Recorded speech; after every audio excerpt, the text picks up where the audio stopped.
Qui a-t-elle rencontré? Quand elle est ici, Evelyne Thomas, vous avez vu tout à l'heure qu'elle arrive le dimanche soir, elle se balade, elle donne ses impressions. Et là, je sais pas, elle a rencontré un personnage un peu bizarre. C'est toujours ça, on trouve des personnages extraordinaires. Regardez, c'est son choix aujourd'hui, Evelyne.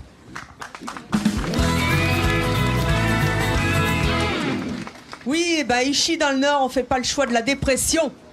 On est heureux, on a des idées. Et moi, j'ai rencontré des amis, puisque tu parlais, Lolo, d'amis sur les réseaux sociaux. J'ai rencontré des amis, ils ont été 2000 le mois dernier à Lille, à se déguiser en zombies et à j'allais dire dégouliner. Oui, vous allez comprendre pourquoi. Dégouliner dans les rues de Lille. C'est un vrai phénomène de société mondiale. Vous allez voir que les ch'tis ont vraiment beaucoup d'humour. Allez, ça dégouline. Ce que vous voyez n'est pas un remake du clip Thriller de Michael Jackson. Il s'agit en fait d'une zombie walk, une marche des zombies. Ce phénomène est né aux États-Unis il y a 10 ans et il est en train d'envahir toute la planète. À Lille, parmi ses adeptes, voici Olivier. Fan de films d'horreur depuis ses 16 ans, il a trouvé dans ses déguisements une manière d'incarner des personnages de fiction. C'est un jeu, tout simplement. Il faut percevoir cela comme un jeu, un amusement. On pourrait référencer ça simplement à des personnes qui font du théâtre. Les personnes qui s'amusent à faire du théâtre, elles endossent un rôle. Nous, c'est le même genre. Nous endossons un rôle et nous jouons, simplement. Pour se mettre dans la peau d'un nouveau personnage, Olivier part rejoindre ses amis qui partagent la même passion que lui. C'est dans cette petite salle qu'il s'amuse à se transformer en zombie. Et c'est à Emeline, maquilleuse professionnelle, de répondre à toutes les exigences. L'idée, ils veulent se voir complètement transformés. Donc des fois, c'est à l'image même de leur héros de série ou de film, en fait. Ils veulent vraiment attraper le charisme et pouvoir interpréter le rôle. C'est donc à dose de silicone, de coups de pinceau et de faux sang que peu à peu Olivier va se transformer. Dans quelques heures, il partira se balader dans les rues de Lille. Le but d'Olivier est de faire connaître son univers aux autochtones.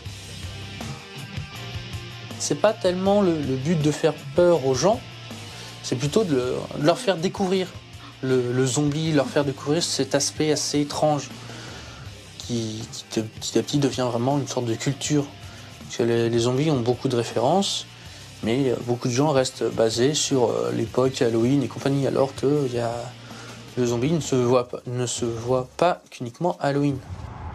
Et Olivier ne s'est pas vu, il va donc découvrir à présent son nouveau visage. Parfait. Olivier le zombie est donc prêt avec ses amis à se mettre en marche dans les rues de Lille. Après avoir envahi le monde de la littérature et du cinéma, voilà donc que les zombies envahissent la vie réelle. Une atmosphère bien étrange se répand soudain sur la cité lilloise. Trop bien. On est complètement pris dans l'hésitation entre le vrai et le faux, quoi. Mais finalement, quand on s'approche, c'est vraiment bien fait, très très bien fait. On se croirait dans les films d'horreur américains. Ouais, c'est vraiment bien fait, bravo. Ouais, c'est vraiment très très bien fait. Ouais. C'est étonnant, c'est pas effrayant non, mais on se demande qu'est-ce qu'ils font là, quoi. Ah oui, de près, oui, effectivement. De près, si, c'est effrayant. Entre curiosité et crainte, la réaction du public amuse beaucoup Olivier. C'est comme le principe un peu des parcs d'attraction. Autant les gens sont amusés, mais avec une sorte de léger malaise, parce que c'est marrant, c'est drôle, on sait que c'est pas vrai, mais ça fait peur quand même. Lors du dernier rassemblement de zombies à Lille, près de 2000 personnes se sont déguisées. Un véritable succès qui a surpris les organisateurs. On a appris qu'on a eu un convoi qui vient de Norvège, une quinzaine de personnes qui sont venues exprès pour la Zombie Walk de Lille. Donc on s'aperçoit surtout qu'il y a beaucoup plus de monde que ce qu'on croit qui est prêt à aller s'amuser dans cette démarche-là. C'est une démarche où on n'attendait pas autant de monde. Le retour des morts-vivants ne se fait pas seulement dans le Nord. Des zombie walks sont organisés un peu partout en France et cela ne fait plus aucun doute. C'est mortel! Ouais, c'est mortel, surtout à 11 jours de la supposée fin du monde. Vous savez que c'est le 21 décembre, théoriquement. C'est potache, quoi. C'est marrant. C'est potache, mais c'est un vrai phénomène de société. Hein. Ça a été créé aux États-Unis en 2001. Ça a envahi le monde entier. Puis le dernier rassemblement, c'était 15 000 personnes quand même à Mexico, record battu. Là, on a l'organisateur. Alors aujourd'hui, vous êtes venu tout simple. Hein. D'après vous, pourquoi ça marche autant les revenants dans les séries télé, mais aussi dans la vie ? C'est un phénomène de mode, comme beaucoup d'autres phénomènes de mode.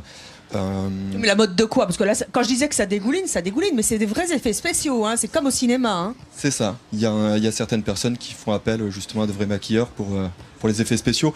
On aime bien se faire peur en fait, hein, généralement avec les films d'horreur, etc. Et le film du genre zombie revient beaucoup à la mode depuis Romero etc. Romero qui était réalisateur. Hein. Mais pourquoi ça déferle tant dans le Nord? Ça déferle pas que dans le Nord, ça déferle un peu partout. Dans le Nord, il y a une bonne ambiance généralement, les gens aiment bien s'amuser.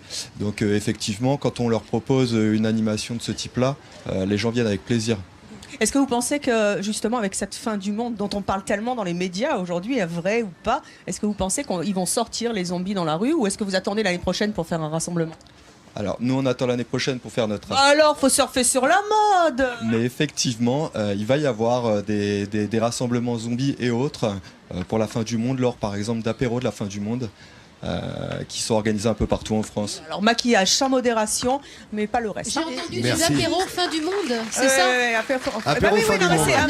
Et moi, je voulais juste rajouter que c'est un phénomène de société, et tu vas pas me contredire. Il y a certains maires, justement, dans le Nord-Pas-de-Calais, qui ont interdit ces marches. Hein. Justement, dans le Nord-Pas-de-Calais, finalement, ils ont autorisé les zombie walk, parce que bon, voilà, c'est comme tu le disais, c'est un phénomène de société, mais il y en a un qui a refusé, j'ai fait une petite recherche, mais c'est en Haute-Loire. C'est Laurent Wauquiez qui a interdit la marche des zombies, mais enfin en même temps ça tombait le jour de la Toussaint. Donc un apéro, qu'est-ce que tu bois? Moi je vais prendre un tombeau et toi une bière. Et hop là, comme ça. Non mais ça prouve au moins que les ch'timis savent s'amuser. Voilà. Merci Evelyne, merci jeune homme.